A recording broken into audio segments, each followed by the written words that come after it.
wegbe.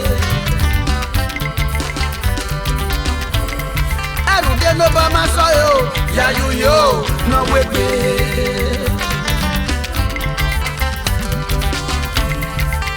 Ayi reko ya rwa sigma ya de sode. Oju ilu ama o. Luerwa edo adane edo loko. No you ilu ama o. Edo adane lori okoro erite. Iwa you ilu ama o. Edo adane erite lori okoro.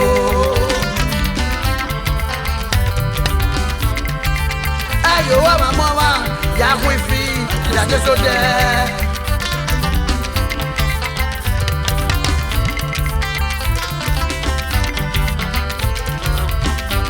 Wega nudobi ogwe ya yuhi. Tata peki awa emota o. Una nudobi ogwe ya yuhi. Tata peki awa emota o. Uwa nude na mafe na ya yuhi. Tata peki awa emota o. Ama Oga ipe kujakpe etera ki awa emedopa.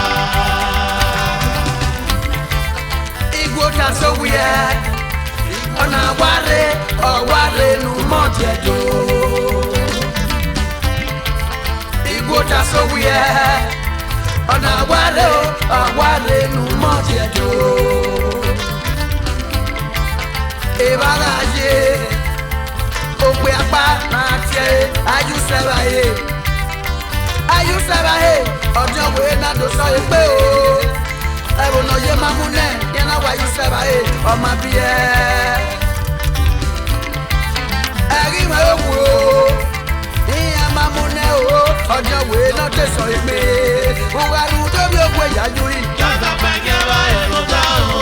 una nu de na ma fe yui Tata peki awa emota o. uwa nu de na ma fe na ya yui le Tata kakaka peki awa emota o. ma o Oga ipe kujakpe etera ki awa emedopa. iwi go ta so we wa o yo ge alu ama we o go dele bo no diakia ni na jese no ikawe wa mana zo tion we wa ga gidi ese we tian no wa gba sisa ni kugbe igbo ta so we wa we o ga ru do bi ogwe ya yoyi Tata peki awa emota o. una nu de gwe na ya yoyi Tata peki awa emota o. o ga ru de ya la ga do si ba yo je Tata peki awa emota o. ma Oga ipe kujakpe etera ki awa emedopa. iye ku pigbe kina do gbegbe ni aya so tion we ga yu se ba e je de gide na ki ambo we de tiwa oga bo na pagbe ona gbegbe no pin ona mulatiya ebe ni aya gbere bi ebi ona sera tie o jame ha o jama o kana pa ara gbo dese o dole pe de baya o jama ara gbo dugbo ara gbo deki de baya o jama o osugboge fana pagbe ona wo we atope e na we se ona we muna na no adagbe sun ona we adagbe fi we le ona tie amami esan ami wa de baya o jama aga bona dagbe sun ona we eri ami ni eta de si o ke dagbe sun wina na o ke aya wina ake wa dori we jojo we ta ake wa ati ojo we ona we Beni etade si osugboge bana we no do boy yin he ke ba sun e eri ami no gabo tade uwu ke ana o amuni munebo ona we emi owo ari gbe ba bi owo amo fun igo agire oru nyo gire imo ha ona we abe segbe bo emi owo ni agba kiakia agba ariwo me abe segbe bo e ya na mu we pi e di wa ka e bo iya na mu we pi ka yo wa ma mo ma o ya yo no we pe e jama de digwe wawere o ebome wala ho ebome wala ho wawere o ikawe ya ni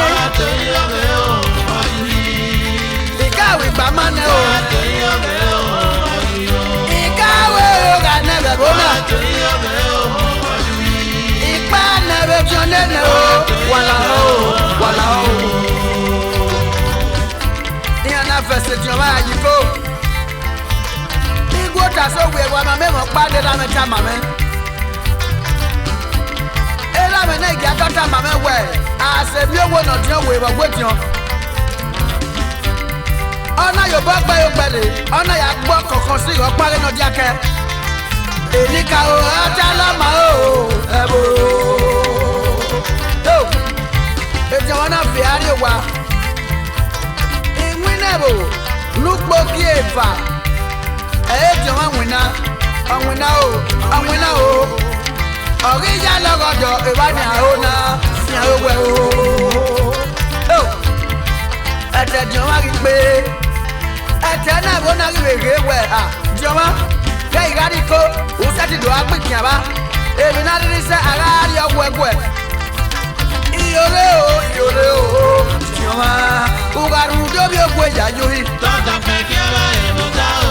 When Arudo Biogwe Yayui. Tata Pekiala Ebotao. Ugarudo Namafe Yayui. Tata Pekiala Ebotao. Kemia Miao. Amale Pekujape, Etela Giela Ebetopa.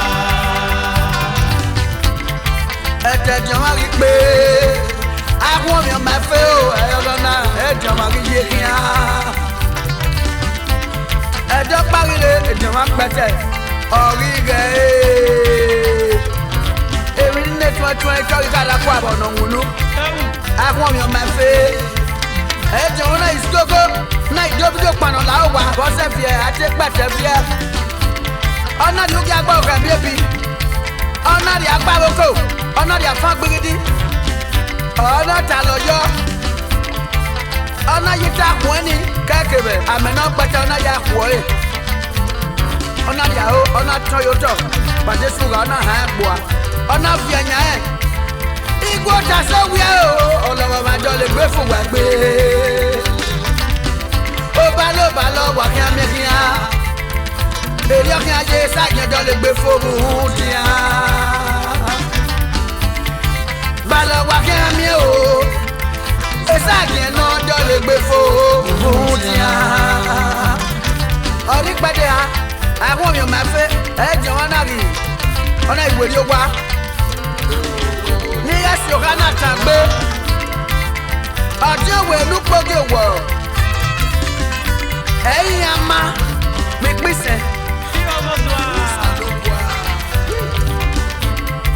e baya do mi o toy na o meme no we wi wo danyo ra danyo no we wi wo meme no ma regbe le bo ni aje odo to kana maya egbe na mi ewe iya fi o toki wu ya so aja we ri bo jase o je we no ira ori ya logodo o ori gbodugbo we ga ru do bi ogwe ya yui Tata Pekiala Ebotao. una ru do bi ogwe ya yui Tata Pekiala Ebotao. uga ru de na ma fe ya ru asi gbo yo de Tata Pekiala Ebotao. o ma o Amale Pekujape, Etela Giela Ebetopa. we gbelu ye me e ja gbon mi e o no ja me o Samo mo baba.